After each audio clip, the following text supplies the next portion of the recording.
আবু বকর সিদ্দিক যে রাস্তা দিয়ে হেঁটে যায়, একজন ইহুদি আর একজন ইহুদিকে বলে, শোনো, আবু বকরের মেজাজটা একটু গরম করে দাও। বলে, কিভাবে গরম করে দিব? এই অবস্থায় যদি আবু বকরকে গালি দিতে পারো আর তার 14 গোষ্ঠীকে নিয়ে যদি গালি দিতে পারো, তাহলে দেখবা আবু বকরের মেজাজটা গরম হয়ে যাবে।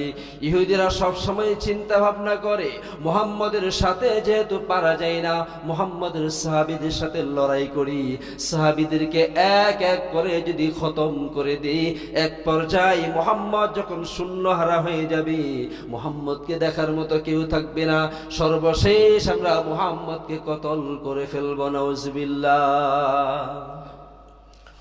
এবার ইহুদি গালি দেওয়া শুরু করলো। আবু বকর সিদ্দিক রাদিয়াল্লাহু তাআলা আনহুকে দেখে বলে, আবু বকর, তোমার মতো কৃপণ মানুষ জগতের মধ্যে কেউ নাই। আবু বকর, তোমার বংশের মানুষের মতো খারাপ মানুষ কেউ নাই। ওরে আবু বকর, তোমার মতো মুসলমানের মতো খারাপ মানুষ জগতের মধ্যে আর কোনো মানুষ নাই। এক এক করে যখন গালি দেয়, আবু বকরের মতো ঠান্ডা মেজাজি সাহাবী রাসূলের মধ্যে কেউ এরকম ছিলেন না। ওনার মেজাজটা খুবই ঠান্ডা ছিল, আবার খুবই গরম হয়ে যেত। যখন গরম হইতো, বোকা মানুষ যদি একবার চেতে যায়, কেমন চেতা চেতে।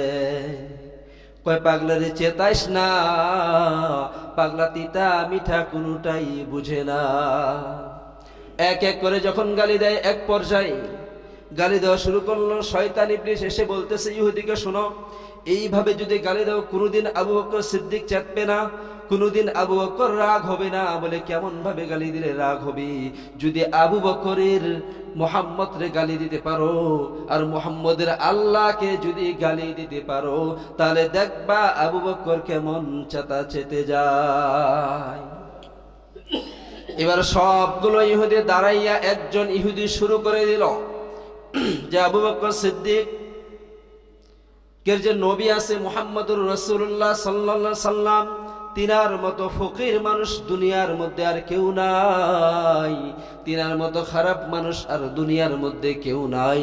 মুহাম্মদের আল্লাহ ফকির, মুহাম্মদ ফকির, মুহাম্মদ ফকিরের ঘরে ফকির। এই গালিগুলো যখন দেওয়া শুরু করে দিয়েছে, আবু বকর সিদ্দিক রাদিয়াল্লাহু তাআলা আনহু বলেন, আহারে, আমি তো রাসূলের জবান থেকে শুনেছি, রাসূল তো বলেছেন, قال النبي صلى الله عليه وآله وسلم لا يؤمن أحدكم حتى أكون أحب إليه من والده وولده والناس أجمعين। রাসূল তো হাদিসের মধ্যে বলে দিয়েছেন, ওই লোকটা ততক্ষণ পর্যন্ত পরিপূর্ণ ঈমানদার কামিল বান্দা হতে পারবে না, যতক্ষণ না পর্যন্ত তার ধন সম্পদ এবং স্ত্রী এবং তার নিজের থেকে রাসূলকে মহব্বত আর ভালোবাসা না করবে। আমি আবু বকর তো সমস্ত সম্পত্তিগুলো রাসূলের জন্য দান করে দিলাম, আল্লাহর জন্য দান করে দিলাম, মুহাম্মদের জন্য কুরবান করে দিলাম, মুহাম্মদের আল্লাহর জন্য কুরবান করে দিলাম। আমার মধ্যে তো ঈমান রয়েছে, ওয়াল্লাযীনা আমানু আশাদ্দু হুব্বান লিল্লাহ, আমার মধ্যে তো ঈমান রয়েছে, আমি আল্লাহর প্রতি ঈমান এনেছি, আমি মুহাম্মদের প্রতি ঈমান এনেছি। সুতরাং আমার মধ্যে ঈমান রয়েছে, আল্লাহর ঈমান, মুহাম্মদের ঈমান রয়েছে। আর মুহাম্মদকে আমার সামনে গালি দিবে, মুহাম্মদের আল্লাহকে আমার সামনে গালি দিবে, আমার আল্লাহকে আবার সামনে গালি দিবে, আমি আবু বকর এখান থেকে চুপ করে থাকতে পারি না।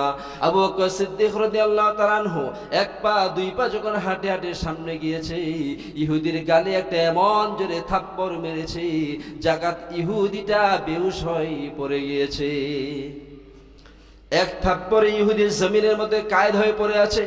বাকি যতগুলো ইহুদি ছিল সবাই এক এক করে দৌড়াই চলে গিয়েছে। যখন আবু বকর চলে গেল, ইহুদিগুলো চলে গেল, শয়তান ইবলিস এসে বলতেছে, কিরে, এক থাপ্পড় খেয়ে জমিনের মধ্যে পড়ে আসো আর মুহাম্মদের বিরুদ্ধে কথা বলতে গেছো, মুহাম্মদের আল্লাহর বিরুদ্ধে কথা বলতে গেছো, এই সাহস নিয়ে বোধহয় তুমি মুহাম্মদের সাথে লড়াই করবা, জিহাদ করবা। শোনো, তোমারে থাপ্পড় মেরেছে তাতে কি হয়েছে? মুহাম্মদের বিচারগুলো আদিল বিচার, মুহাম্মদের মতো সুন্দর বিচার আর জগতের মধ্যে কারো নাই।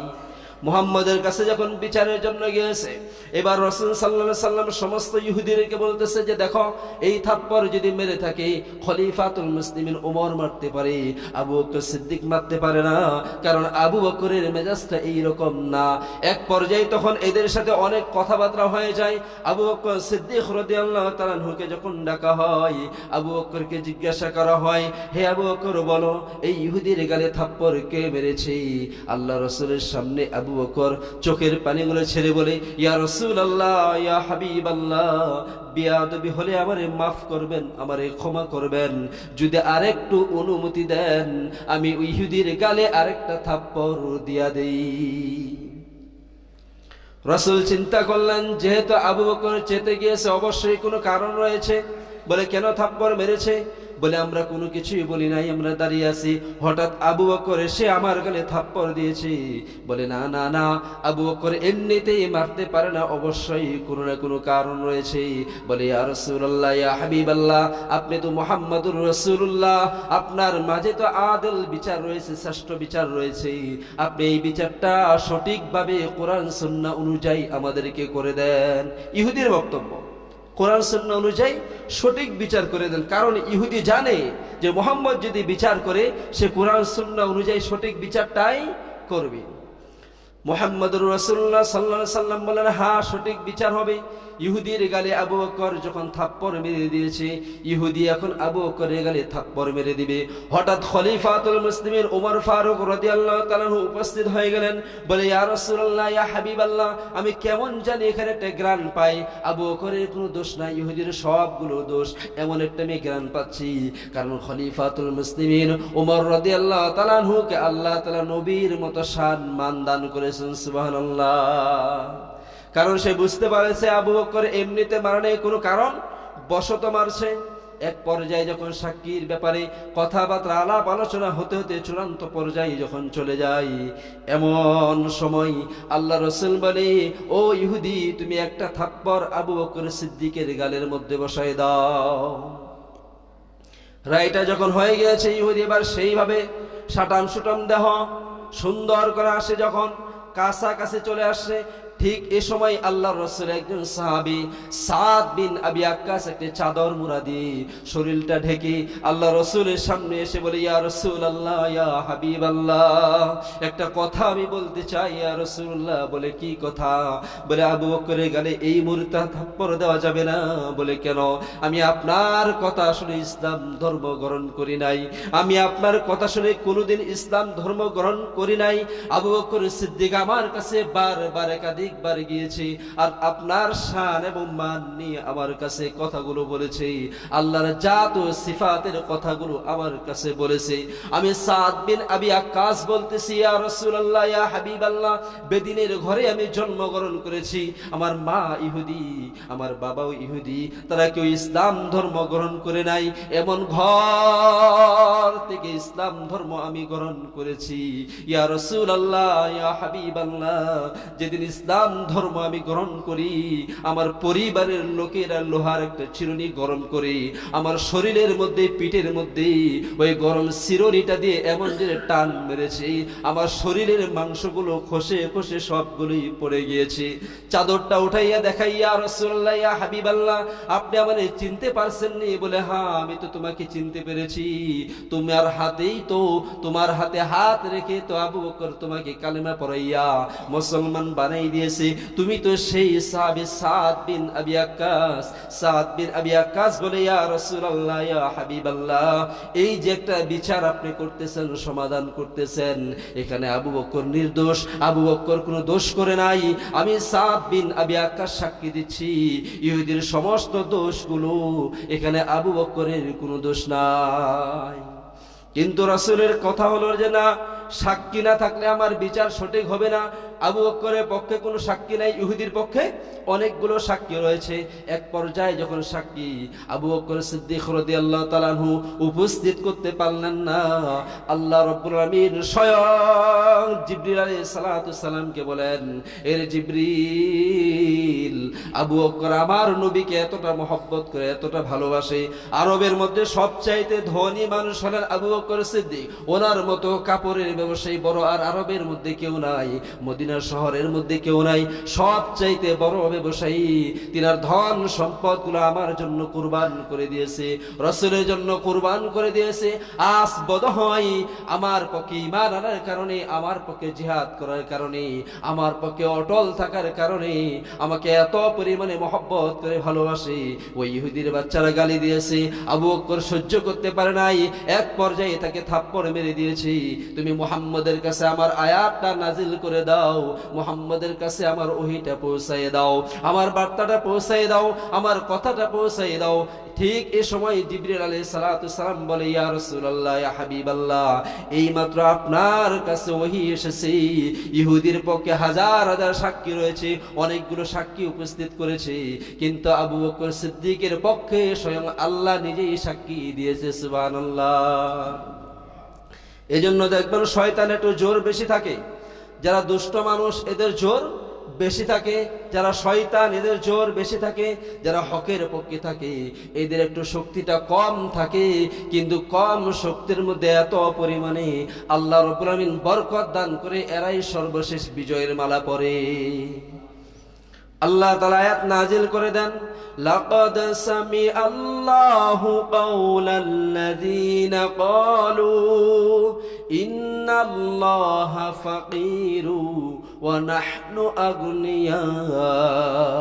আল্লাহ আয়াত নাজিল করে বলে, ইয়া রাসূলুল্লাহ, ইয়া হাবিবাল্লাহ, আমি স্বয়ং আবু বকরের পক্ষে সাক্ষী দিই, অবশ্যই অবশ্যই তারা বলেছে, লাকাদ সামিআল্লাহ, আমি আল্লাহ শুনেছি, কাওলাল্লাযীনা ক্বালু, তারা বলেছে, ইন্নাল্লাহা ফাকীরু ওয়া নাহনু আগনিয়া,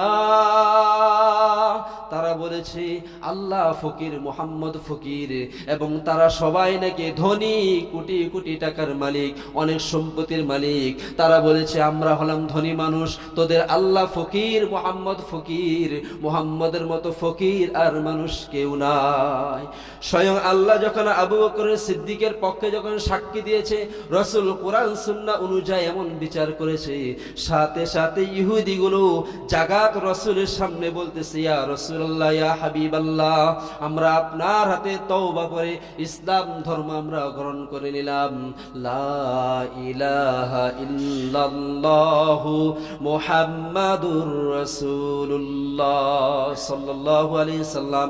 এজন্য আমাদেরকে মনে রাখতে হবে যে আমরা রাসূলকে সবচেয়ে বেশি কি মহব্বত করব, ভালোবাসবো, মুখে নাকি নাকি কাজে বিশ্বাস করে।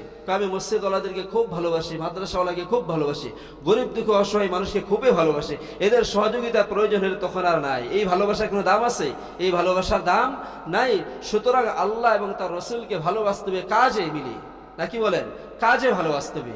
এই জন্য আমাদের সামনে যদি কোনো ইহুদি, কোনো নাসারা, কোনো মুসলমান, কোনো মুসলিম, কোনো ইমানদার আল্লাহ এবং তার রাসূলকে নিয়ে কটূক্তি করে, আল্লাহ এবং রাসূলের শানের বিরুদ্ধে কথা বলে, আপনার মাঝে যদি ন্যূনতম ঈমান থাকে, খোদার কসম করে বলি, ন্যূনতম ঈমান নিয়ে যদি তার পক্ষে, আল্লাহর পক্ষে নিয়ে, রাসূলের পক্ষে নিয়ে আপনার আওয়াজকে তুলে যদি একবার মোকাবেলা করেন, খোদার কসম করে বলতেছি, হয়তো আপনার প্রতি অনেক চাপ আর হাব আসবে, কিন্তু এক পর্যায়ে আপনি বিজয় লাভ অবশ্যই করবেন। এজন্য রাসূলের মহব্বত, ভালোবাসা যদি আমাদের মাঝে ন্যূনতম থাকে, অবশ্যই রাসূলের পক্ষেই এবং আল্লাহর পক্ষে স্লোগান কি থাকা লাগবে, আর দুনিয়ার আউল ফাউলের পক্ষে থাকা যাবে না। এজন্য সতর্ক করে দিলাম ভাই, আমাদের মাঝে ইদানিং আল্লাহ এবং রাসূলের শানের বিরুদ্ধে বেশি কথা বলা হয়। এই জন্য আমরা সবাই যদি সতর্ক থাকি, তাহলে এই বদমাইশগুলো যেখানে সেখানে চিপাই চেপে কথা বলতে পারবে না। এই জন্য আমরা সকলেই সতর্ক থাকবো। আল্লাহ তাআলা আপনার আমার ঈমান এবং আমলকে কবুল করে সকলে বলুন আমিন।